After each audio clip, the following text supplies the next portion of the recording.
Now let's go and talk to the chairman of Millat Tractors, Mr. Sikandar Khan, and get his perspective on corporate governance and what their company is doing. Mr. Sikandar Khan, thank you for joining us on the Corporate Governance Program. Thank you very much for inviting me to the Business Plus show. Let's talk about the importance your company plays on corporate governance and how you're going about implementing it in your organization. Well, corporate governance has come into focus all over the world, and I'm glad it is so in Pakistan also. SECP, the controlling authority on corporate institutions, is active. They are bringing in new laws, and they are trying to take the management as transparent as possible, which is a good thing. And I think companies were managed in the past with very little governance. Now controls have come in, and I think it is important to have this, especially when you now have a very vibrant stock exchange where transparency is also required.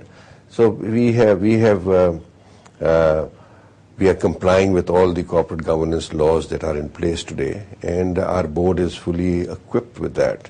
Our companies, other than Millat Tractors, is being managed by professional managers. We have inducted a chief executive in Buland Casting who is not a part of the employee buyout group. The Millat Equipment and the Millat Industrial Products Limited, where we produce the batteries, they are all professional managers who have been appointed as chief executives. Millat will also move in that direction. We will employ professional managers there also, and we will take away the people who have shareholding in the company, so that you're dealing with the companies is at an arm's length. Mr. Khan, is there anything else you'd like to give in terms of your perspective on corporate governance for the companies in Pakistan? If we are growing, then then it makes things very sensible for all the employees, for all the people in the company. Plus, that is how you can beat competition today. So I think the future of Millat, by the grace of the Almighty, is pretty good. We are trying to keep it going, keeping it despite all difficulties that we face from time to time. I think the difficulty today is that manpower availability is a problem. Mr. Khan, thank you very much for being on the Corporate Governance Program. Thank you very much. That was Mr. Sikandar Khan, the chairman of Millat Tractors Limited. Now we're going to be getting a perspective from Mr. Mohammad Uzair. Thank you for joining us on the Corporate Governance Program. Let's talk about the state of corporate governance in Pakistan and some specific issues I wanted to ask you, given your background and experience. What do you think about the Code of Corporate Governance? Has it been effective in promoting good governance in Pakistan? Well, to be quite honest, Amir, when the code was introduced initially in 2002, people were initially taking the code as if it's being enforced on them. It was not something which they had voluntarily accepted. Okay. For the past 5 years, I've realized that the compliance with the Code of Corporate Governance has increased over a period of time. But of course, there are certain issues that code has to address over a period of time. Now the market has matured over a period of time. For example, regarding the financial reporting profession side, we can look at the example of USA as far as Sarbanes-Oxley Act goes. There was a specific requirement regarding the independent overseer board as far as accounting profession goes. Yes. And as you know, that in Pakistan, audit profession is self-regulated based on the UK model. Yes. And we can at least have a study and look at the US model now. So you think there is merit in terms of, I suppose, at least conducting research to see how effective the auditing profession is, and whether we need to follow the Sarbanes-Oxley model? Yeah, we definitely need to look at it, because in Pakistan, audit profession is concentrated in the big 5 firms. That's it. More than 80% of the business is concentrated in the big 5 firms. And we definitely need to have a look at it. I would not jump on a conclusion that we need an independent overseer board, because audit profession in Pakistan throughout has been working at a reasonably satisfactory level, I would say. But at least it merits a look at the accounting overseer board. Another aspect of, I suppose, good corporate governance in organization is having a good internal audit function, internal audit systems, processes, and so on. What do you think about what the code actually specifies in relation to internal audit and the position of, I suppose, the head of internal audit? Well, code had been very clear about the appointment of the internal auditor, that internal auditor has to be recommended by the CEO and ultimately approved by the board of directors. but code fell short of defining the minimum requirements, eligibility criteria for an internal auditor.